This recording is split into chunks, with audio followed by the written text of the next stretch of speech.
কিরে আজকে কি রান্না করেছো? আমচুর কারি বানিয়েছি। আমচুর কারি করেছো? বাহ, দারুণ! সেই রান্নাটা হ্যাঁ দারুণ। বন্ধুরা দেখুন দেখুন কত সুন্দর হয়েছে।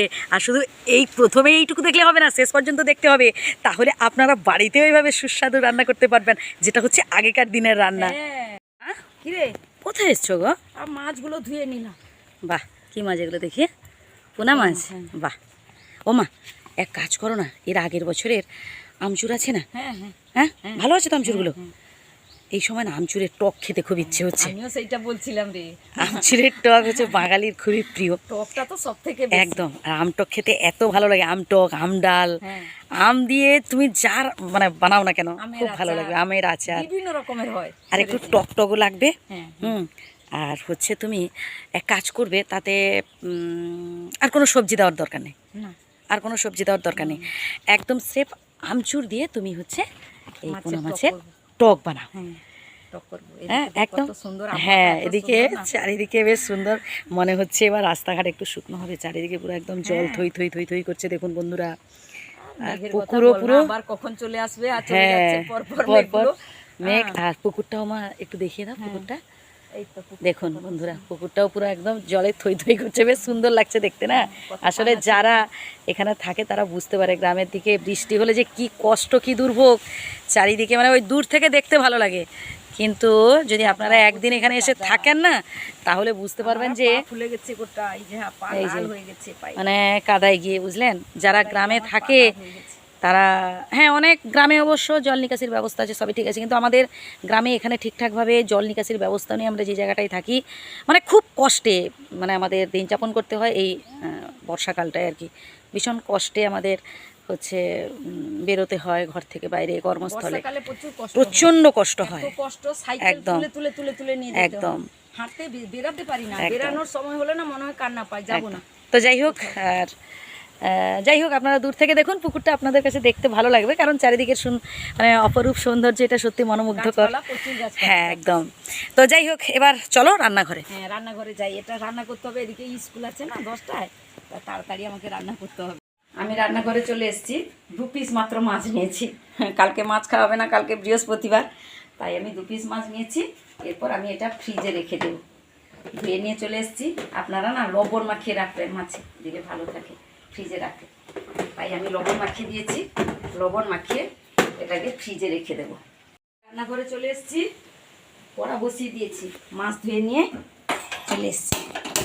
গ্যাসটা ধরিয়ে দিলাম, কড়াটা গরম হোক, ততক্ষণে আমি মাছে লবণ এবং হলুদ মাখিয়ে নেব।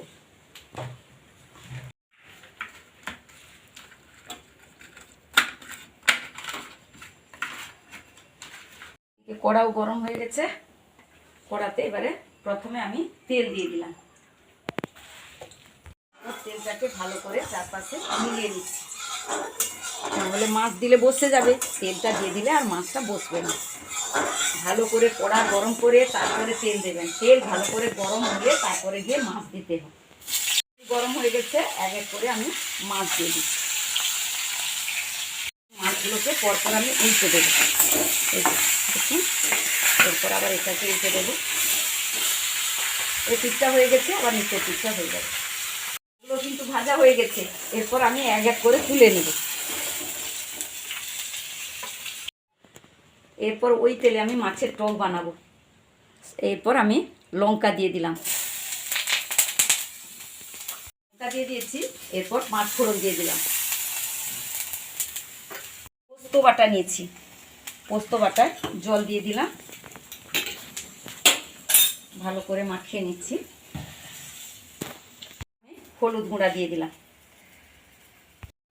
আমার হাতের আমচুর বানানো, ঘরের গাছের, আমি এটা অর্ধেক দেবো, কেটে আনি।